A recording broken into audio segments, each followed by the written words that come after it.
अस्सलामुअलैकुम, मेरा नाम राशिद है और आज के इस ट्यूटोरियल में मैं आपको बताऊंगा कि टुडे का फार्मूला आप माइक्रोसॉफ्ट एक्सेल में किस तरह से यूज़ करते हैं।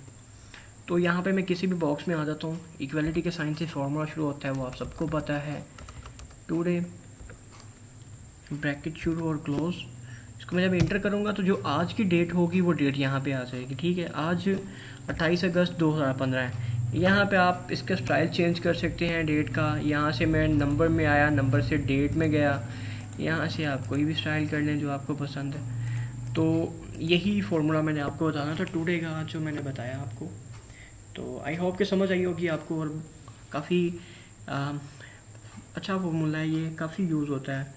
जहाँ पे भी आप डेट को यूज़ करेंगे वहाँ पे आप इसको यूज़ कर सकते हैं। तो ठीक है, फिर मिलते हैं नेक्स्ट ट्यूटोरियल में। शुक्रिया।